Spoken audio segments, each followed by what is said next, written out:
Lily, I'm glad we can talk about a complex subject, which is how is age shown in archaic and classical art on vases. It's a great subject. I think a feature, and we have chosen from our stock 2 vases.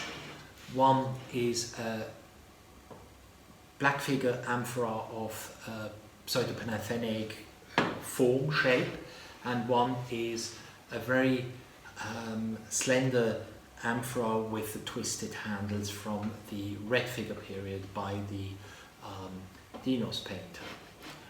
So there is, I would say, about 100 years between both of them. Yes, or a little more. A little more. Yeah.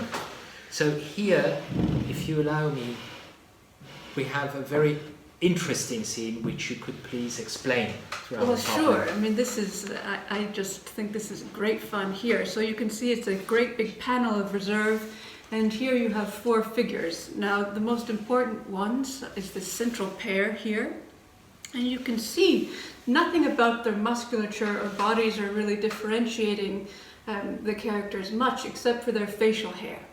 And I find this very interesting indeed, because actually the repertoire of vase painters was quite limited compared to sculptors, for instance, in talking about hair and differentiating age and things like this.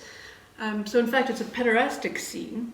It's a pederastic courtship scene, so a civic institution in archaic Athens among aristocrats. And the gesture that's happening here, the up-down gesture, according to Beasley, is sort of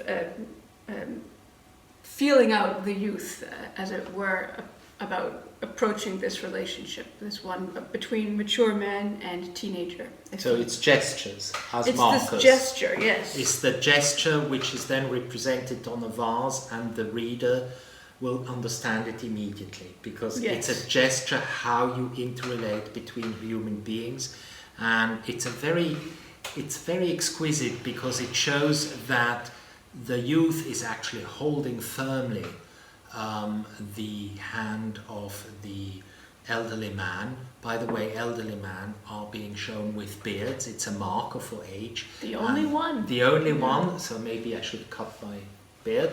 And the other one is that the youth has this specific hair dress, which is very elegant. I love this one, and this is specific to this period, but all through Greek art of the archaic and classical period, pre-adult men would grow locks of hair to dedicate when they became full adults. They would cut them off. They would cut them here. So here you can see his dedicatory lock growing here, and that is a wonderful indication of age and status. If I understand, you worked specifically on these subjects. Yes, this was a great obsession of mine. Good. Were these initiatory hairstyles. So on this vase you would have a pederastic scene which has really markers or emblematic things. For example, the expression of love, of a gift of love, is here, for example, the deer being worn by the third, by another adult man who is actually wearing a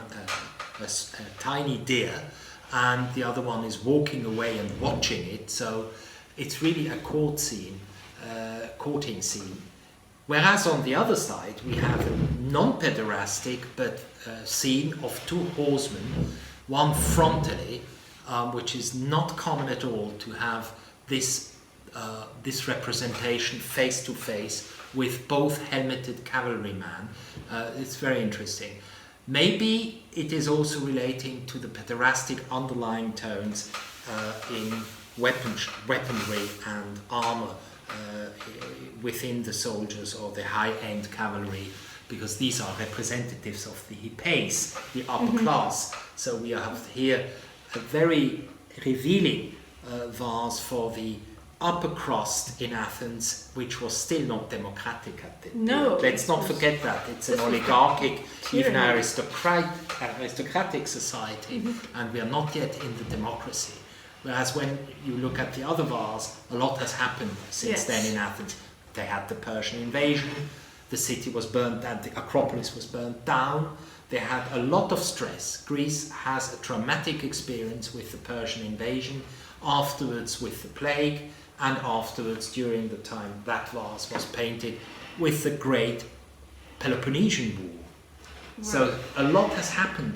And when I look at this vase, tell me the difference. It's so obvious when you look how they interrelate the It's figures. so quiet and more subtle. If you can see, this is a departure scene, and so the central character is a warrior going off to battle, perhaps even depicting the deceased, and he's actually bidding this sort of very emotional farewell to his father, and you can see that their gazes are meeting. So it's very intimate and very sort of emotional in this way. That is very typical for Attic art in that period. When you go to the Keramaikos Museum, my God, is it emotional when you look at the departure scenes within the families, and there is such a refinery with the eyes. They work really very carefully how faces to faces are interrelating. Nothing is coincidental. Also the gesture, the calmness of her holding the fiale or the omphalos fiale, and how she's holding here the jug to give him the wine for the departure. And it's all very ambivalent. We don't know, is it simply a departure or is it a funerary departure scene? I think it's a normal departure scene, because otherwise it would be on a white ground, like it was more. But they play with this ambivalence. So Yes. you're mourning preemptively your son going off to battle, or it's actually after death. But So here it's on sort the of other remarkable. on the other side, which is slightly crudely done, you have an interesting scene again of three draped youth discussing. So we have young Athenian citizens discussing in matters, but it's not well defined. It's the typical genre scene of these youth discussing. Whereas in fact, really, that scene with him and his father is very In emotional. the front, it's really, and to bring it back to age, you can see that, again, the only indication, and this would be the case until the death of Alexander the Great, the only indication of age here is really the facial hair and hairstylings between the two. That and the older man has sort of covered himself up, Yes, older men befitting tend, his status. in contrast to the arcade Yes. bars, where the older men are naked, and sometimes you have even older men with a stark belly dancing. Oh, You those know, are fun. They are fun. You won't have that anymore in red figure vases. Things They are calm toned down. down. Yes, they're toned down, and it shows a very different society. Let's not forget, this was painted when we have already a well-developed democracy. Yes. So Third everything is generation. different. Everything within 50 years, everything changes in Athens through warfare, invasion, and illness, and it develops into something, I think, very positive. That is the democracy. Yes, which eventually will be squashed by Alexander the Great. Yes. But that's a different But that's a story. different story another time. Thank you very much. Thank you, Lily.